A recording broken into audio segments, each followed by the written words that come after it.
because most of your client base is not going to be your family and friends anyway.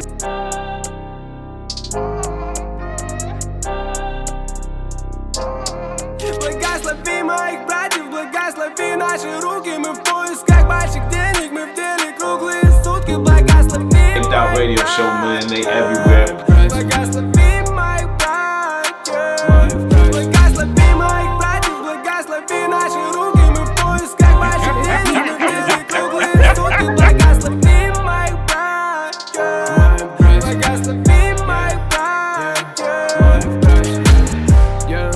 Я скрутил себе потоньше, я выдыхаю The best jam I have ever eaten. Oh, wow. I have that as a testimonial. И не играй со мной свою роль. Со мной молодые братья. Мы возьмем котлеты наличных себе на завтрак. Сегодня, завтра, неважно как я. You, эй, yeah.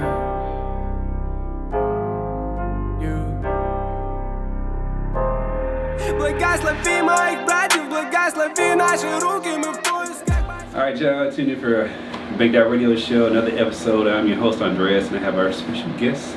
To my right, to y'all left is Chambliss. But the name is your real name, though, right? Yes. Yeah, okay. You know, 'cause some people have no Facebook names. No. But you are a licensed insurance agent. You sit on the board of a nonprofit. Yes. So you're the ED of the nonprofit? No, I'm actually a CEO and president. Founded the nonprofit. Okay. Yeah. Well, you know, sometimes when people start the nonprofits, I mean, it's the ED, and then just obliterate, the CEO title and stuff. Yeah. But yeah, I'm the top person in charge. Yeah. Then you have your own cosmetics line as well. So let's see here. Where should we begin? Let's talk about the insurance. Okay. What got you into the insurance game?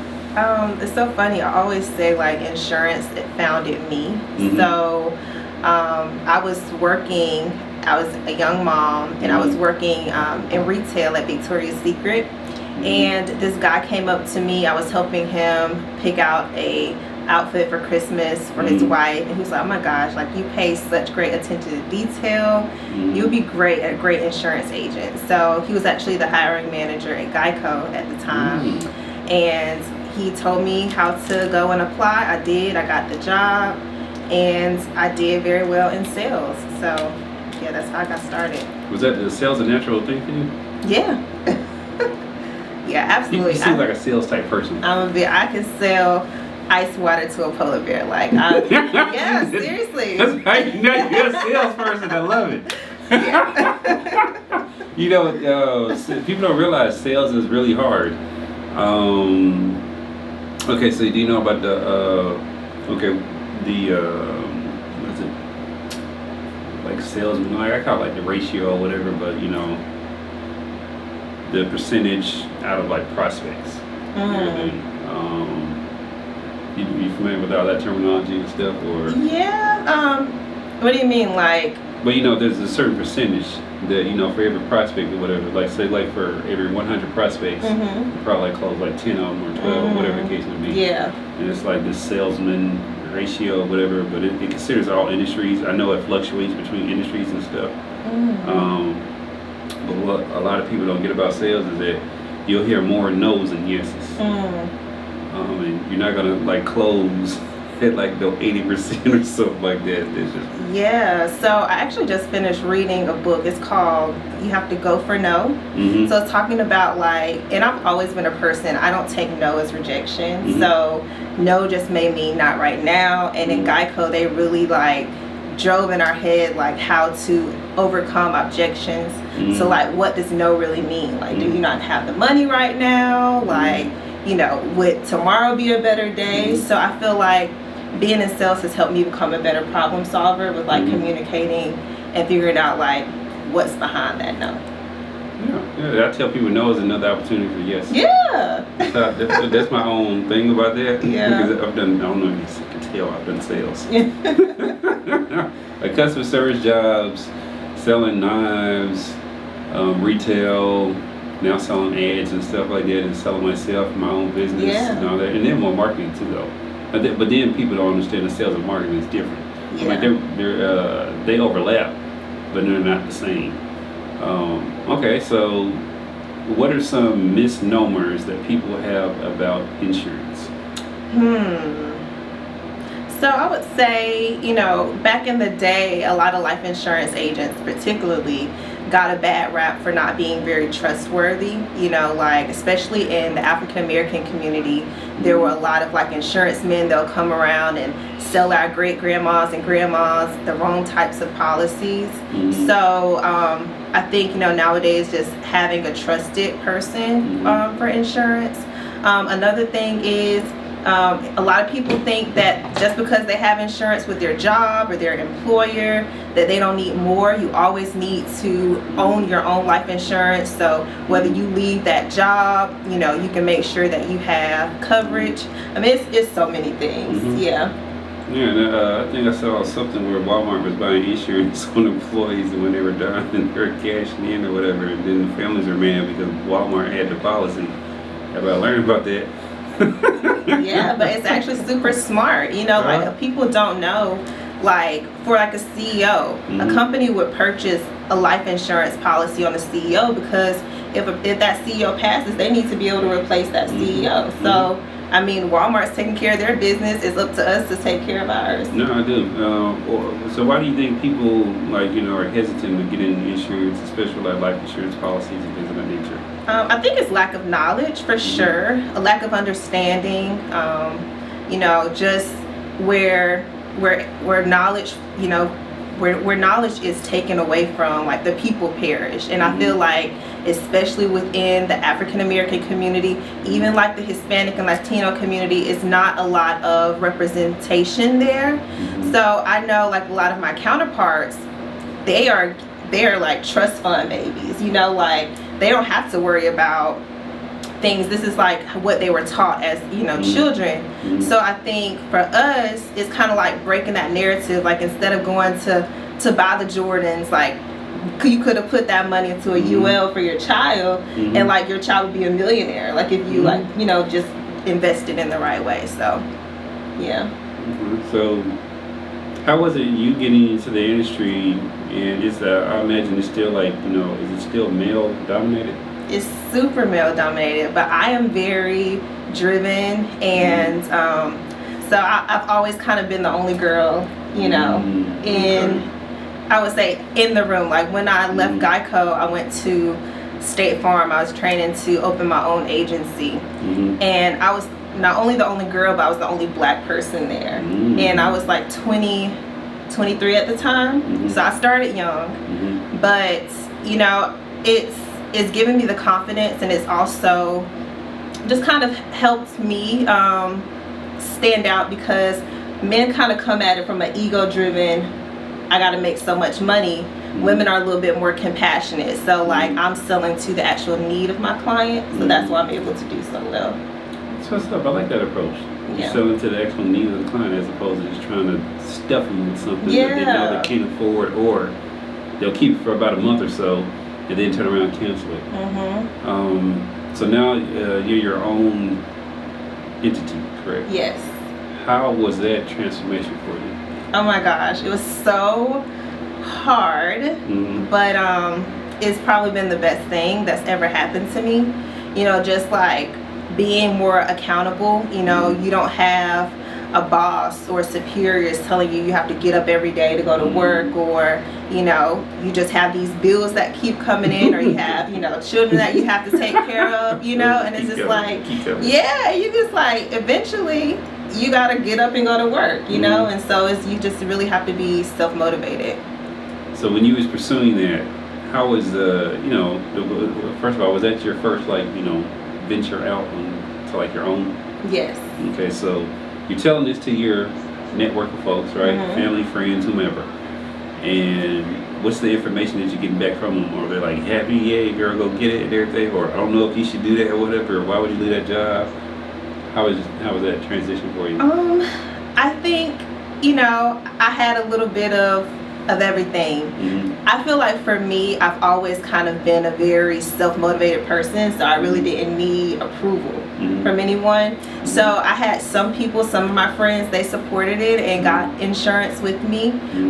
Some of my friends didn't, and I think that's okay, because most of your client base is not going to be your family and friends anyway. And I think once you branch outside of that and like stop worrying about who's actually supporting you, you'll realize that, wow, I have this whole like demographic of people over here that really need me and that really like want what I have. So what'd you do as far as like advertising and marketing and stuff and getting your name out there? So initially when I started in this field, in the life and health side, I had a Walmart store. Me and my uncle were business partners. So he mentored me. And we had a Walmart store and we went rural with it. We went to Dublin, Georgia. So we were just known as the insurance people. We had a table there, and you know, people would just come to us and you know, ask us questions, and then they started buying from us, and then they started referring their friends to us, and then this was like maybe 7 years later, they look for us at that table every year.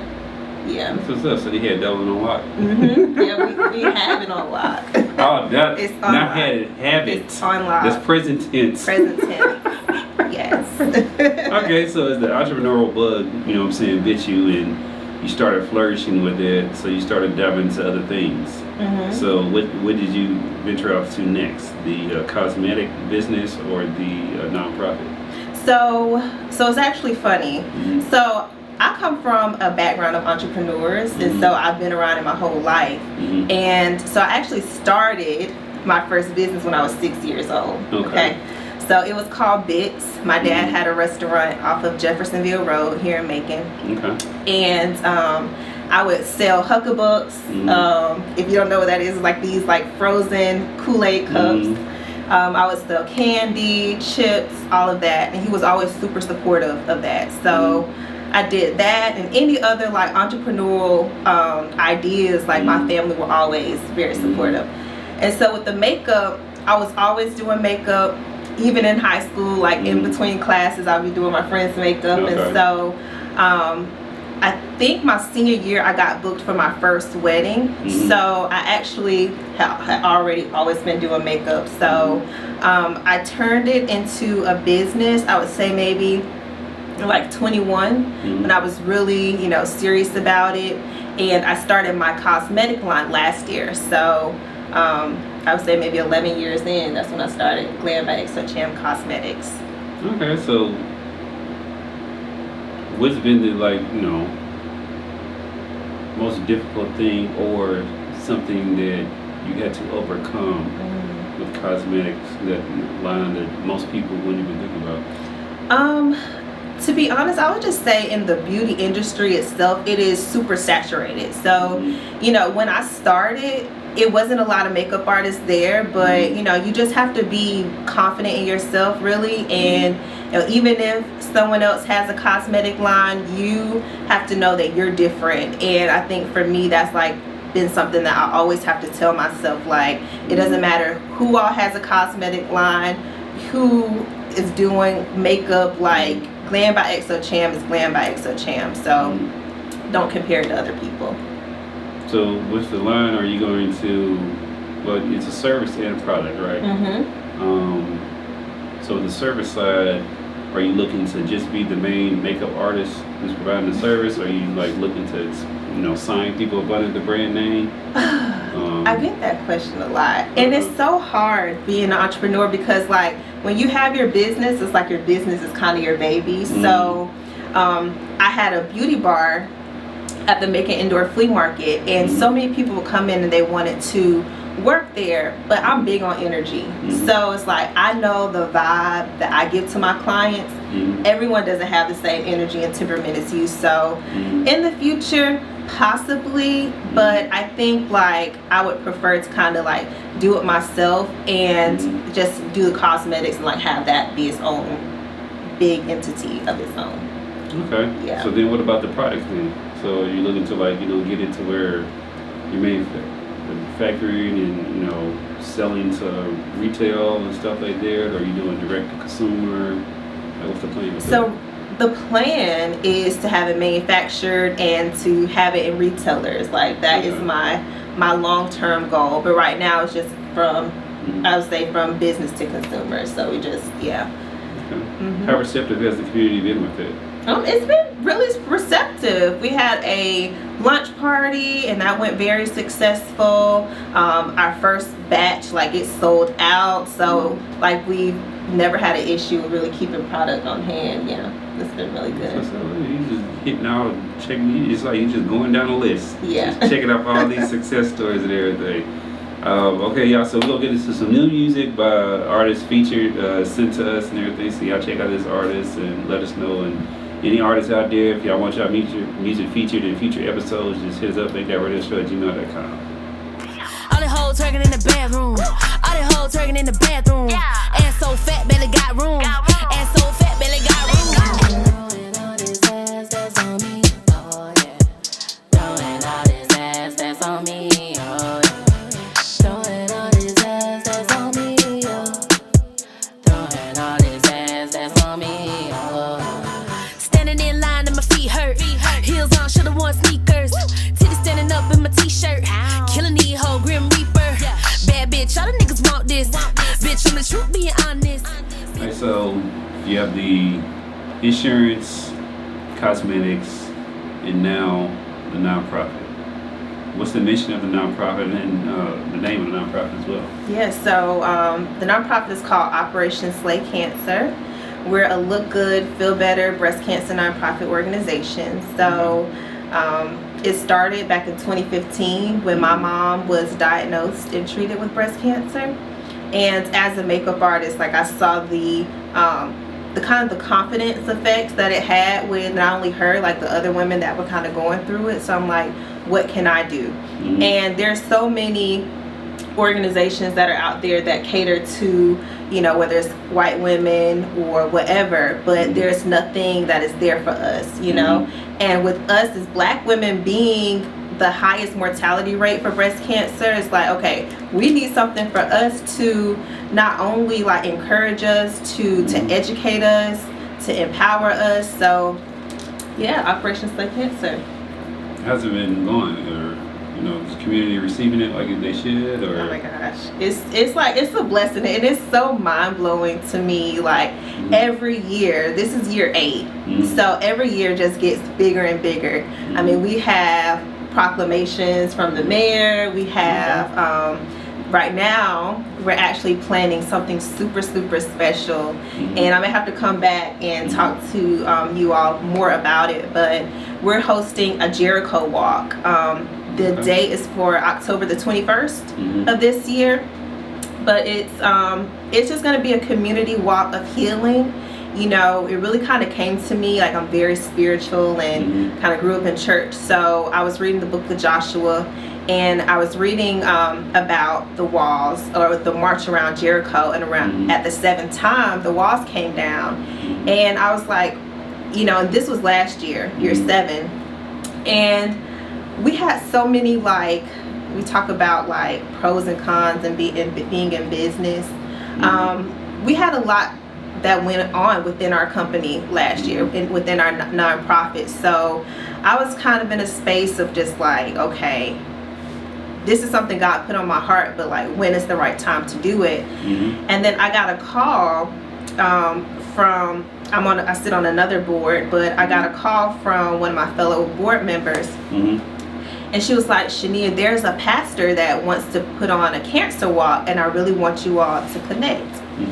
So the pastor and I, we sat down together, and it was so funny, like, our visions were like in alignment. And so I'm just super excited about this Jericho walk. It's not only going to be a walk for cancer, but it's going to be a walk for everything. So whether you're fighting depression, whether you're fighting anxiety, poverty, I mean, whatever, like, we're just walking for a cause. That's what's up. Where is the nonprofit based out of? Here in Macon. Oh, okay. Yeah. That's what's up. I know a lot of different people are probably just like, afraid to do stuff like that. Especially you know what I'm saying, black-led nonprofits. I think I need to support them. You know, it's highly underfunded, and they need resources because y'all do a lot with less. Just as black women. So true. Yes. I've seen. Yeah. But we're superheroes. We make something out of nothing always. Yeah, I do all the time, and never really like giving the credit. That's actually I think a topic that I'm gonna go more into detail with later on. And probably like a panel discussion or something. So you've been an entrepreneur for a good little minute. You're like a veteran, right? Yeah. I'm like not a rookie. Right. You're a veteran. Yeah. So how do you feel the landscape of entrepreneurship has changed as far like the barriers of being an entrepreneur have lessened, right? It's not a lot of barriers jumping into it. But the way that I have seen it glamorized, I think it gives people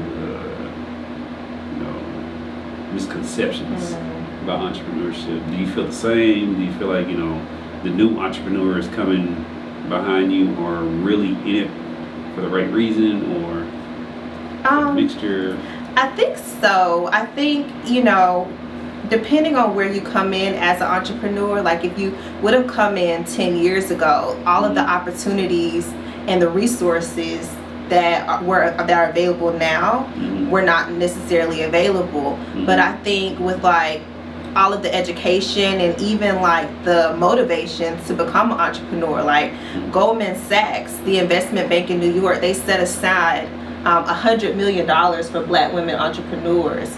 All of these different companies, Google, it's so many different grants and scholarships out here to help black women, especially black women, boost their business and become entrepreneurs.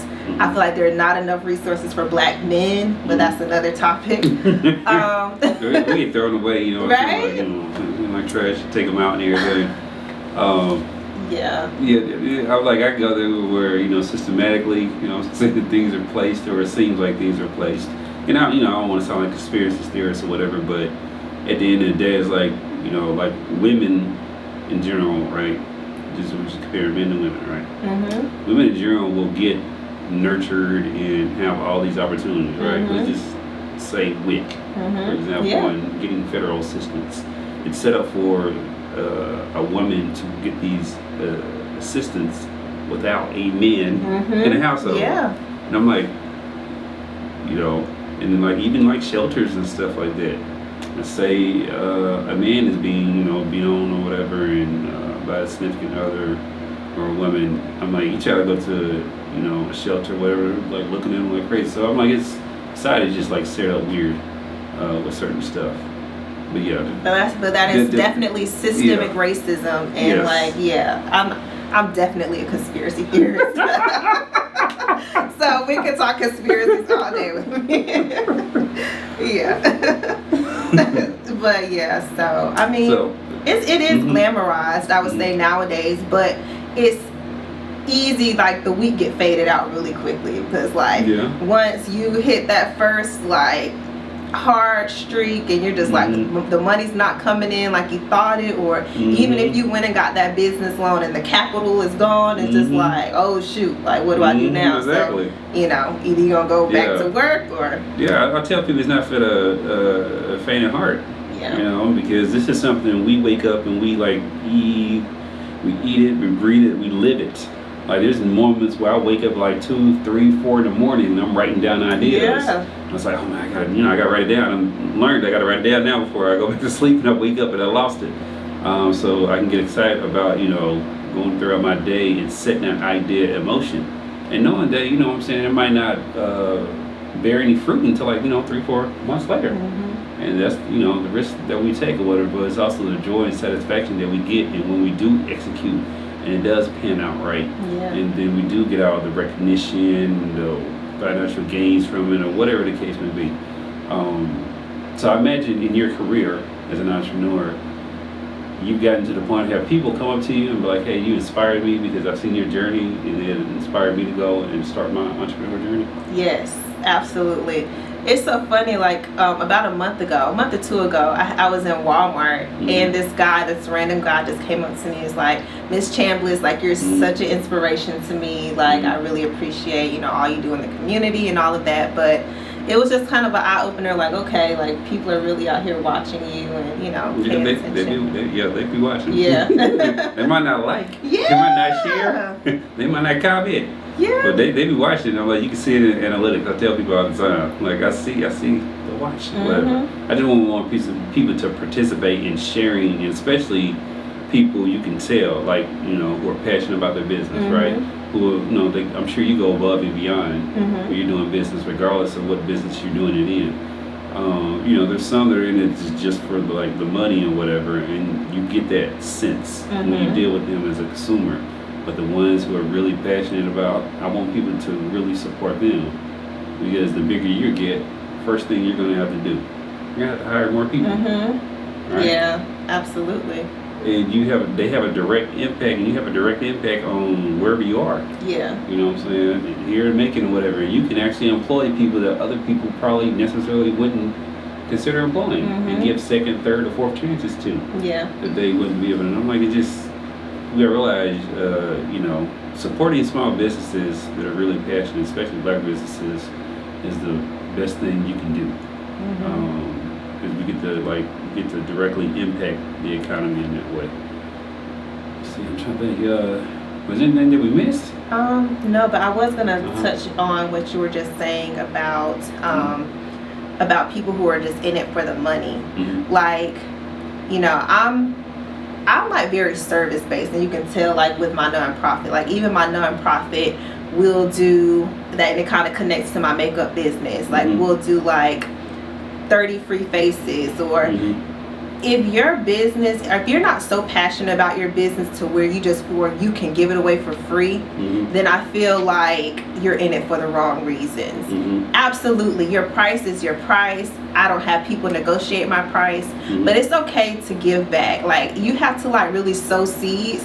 And sometimes those seeds that you sowed in the past, like, those will be the seeds that grow to be, you know, something really, really big. So I just hear a lot of people talking about, oh, my price is my price, or, you know, just like stuff like that. And I don't know, I really don't necessarily agree with that. If a woman came to me and said, you know, or I saw a woman that was struggling, like, I would absolutely offer her a free face of makeup. Well, yeah, let me come beat your face or whatever. So that way, you know what I'm saying, you can feel good about yourself. You can go out there, you can get that job interview, or you can get that promotion or whatever. Absolutely. I think, I definitely agree with that. Like, I've given away a lot of free services. I've done stuff for free. I've done consultations. I've done marketing for free. Yeah. Just so it's about sowing those seeds. Like you said, you don't know what's gonna blossom of that. And I like how you said that. You know what I'm saying? If you can't give your business away for free, or your services or whatever, then you're not really in it for the right reason. Of course, you got prices, just like you said, but and it's tax deductible. Yeah, write it off. Exactly. You can definitely write that out. Just keep up with it. You know, I tell people that all the time. Yeah. But, I think more emphasis should be put on how to run a business as opposed to just starting a business. Oh my gosh. Yeah. Like, a lot of people, my uncle, he's like one of my biggest mentors, but he told me, like, having an office doesn't mean you have a business. You know, like, having a brick and mortar, like, before you open that office, which our counterparts do, they already have the business plan, they already have the employees, they already have the capital. We get a little bit of money, we go get a building, and then we're like, what now? And then it's like, well, how you gonna pay that rent? Like, all of those things. So it's like, yeah, definitely the emphasis on how to run a business. We got besides, like, just going off into conspiracy theories or whatever, just these tangents that sometimes I go off on. I think we covered a lot. Yeah. Did I miss any major points? I don't think so. Okay. So let everybody know whether, you know, they want to get insurance, life insurance. Because you said you sell life insurance and health insurance, right? So my company has expanded so much. So last year, my business was selected to go through Goldman Sachs 1 Million Black Women cohort, and they really kind of helped, like, tailor my business into, like, what I really want it to be. And so I've kind of left the business to consumer side. Like now I'm more of a business to business. Gotcha. So I have a contract with my FMO, who my company is contracted with, Empower Brokerage. And what I do is we actually recruit and train agents. And that way there could be more Shanias out here in the community.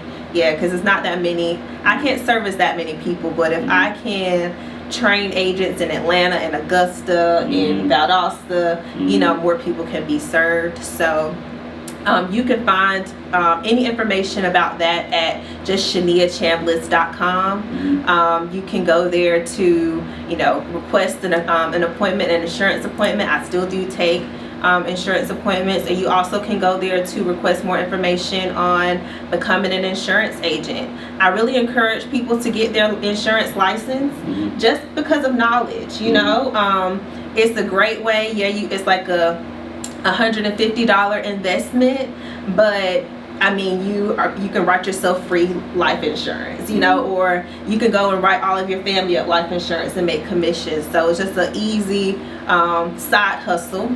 We do offer free licensing classes, so you know the platform is there. So yeah, so for insurance, you can definitely go, or really anything about me, you can go to shaniachambliss.com.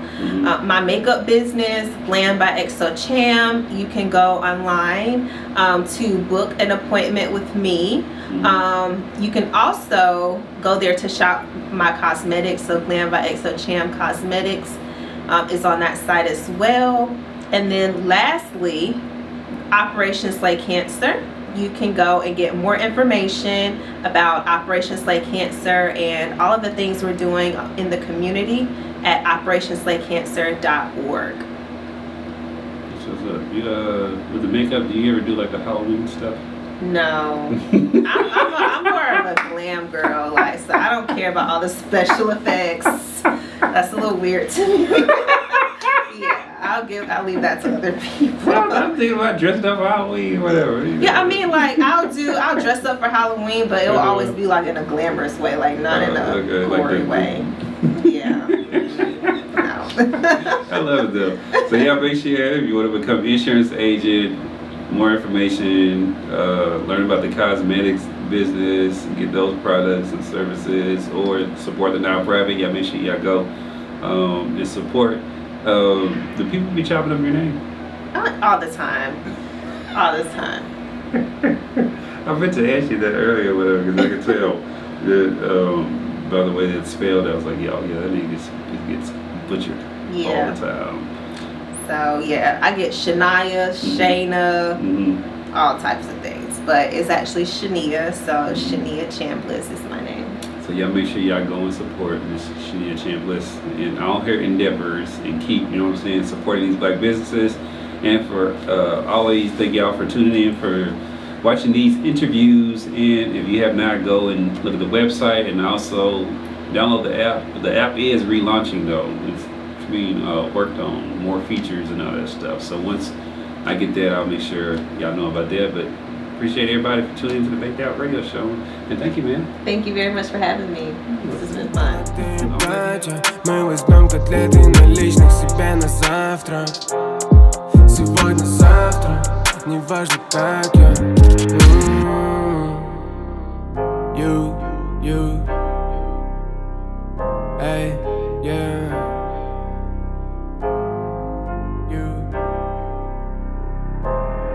Благослови моих братьев, благослови наши руки.